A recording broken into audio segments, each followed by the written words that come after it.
we're going over to India to follow up on a story that we've been following all year long. And that is about crypto prices in India and the willingness for people in India to exchange on crypto exchanges there based on new tax levies by the government. Earlier this year, the Indian government put on 2 different taxes on top of crypto exchanges, basically bringing them in line with online gambling and securities trading within the country.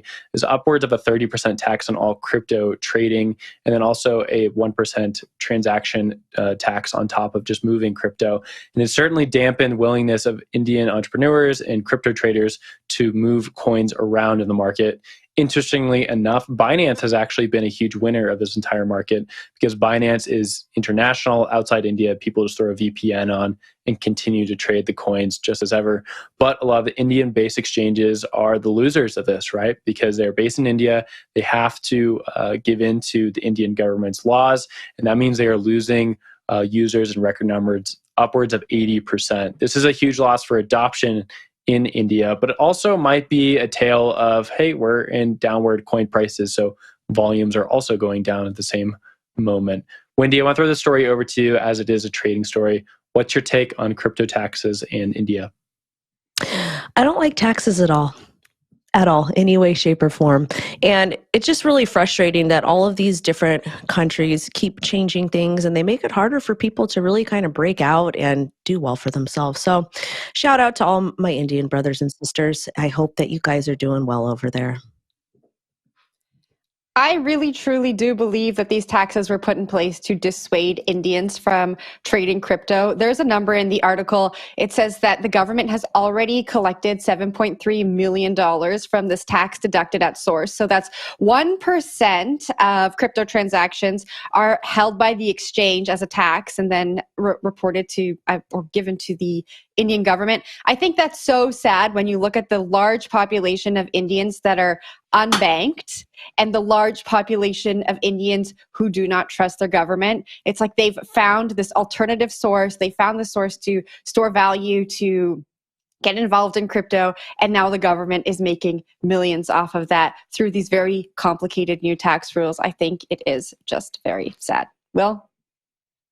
Yeah, the one thing I want to bring up here is that there's been just a lot of entrepreneurs coming out of India in the crypto scene. So Polygon/Matic is probably the best representation of that. There's been a lot of interest of building crypto applications within India that I think just don't get highlighted because they don't get picked up in Western news media. And they should be highlighted because these are really important teams. Just like the Polygon team has been explosive, like their growth and volume and metrics have been pretty bonkers. And we don't talk about as often. And things like this tax rate is going to really hurt those entrepreneurs' ability to grow that ecosystem in particular. So I'm wondering to see what the long tail effects of this are. I do think that one part of the story is just that no one's really trading crypto right now. Like, it's a depressed market. So why would there be an uptick in people trading crypto?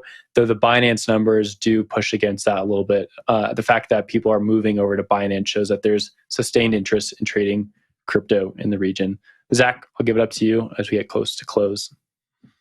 Yeah, death and taxes, man. Can't avoid them. I mean, they're not going anywhere, and they're part of sort of common sense regulation for these new emerging asset classes. So taxes are taxes. Pay your taxes. It is what it is. People respond to different incentives when it comes to their finances. And I think the flight to Binance and other international exchanges is something that national regulators really have to think about, right? That doesn't always necessarily work out so well as we're seeing with some of these exchanges and other outfits that are going belly up.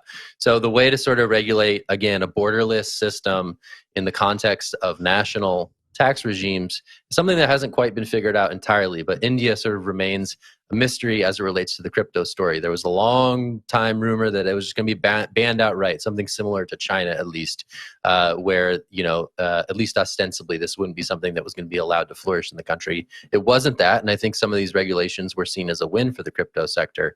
But obviously, with coin prices trending downwards, and as such, attention to these assets trending downwards, I think some of this lack of interest should be expected, though the tax factor certainly is at play. All right, that's it for the show today. Sorry for being the tax fan here at the end of the show, like death and taxes and stuff. Well, Ben Franklin. Not cool. I think. Really Sorry, quickly, guys. taxes are a scam, but please pay your taxes. Don't get in trouble. There you go. Don't get in trouble, folks. Financial All right, advice. that's it. Pay your That is taxes. financial advice. They Do can't it. get your mad at me for taxes, that. people. They can't. Pay your I'm dang still paying 'em. taxes. All right. Public goods. Thumbs up.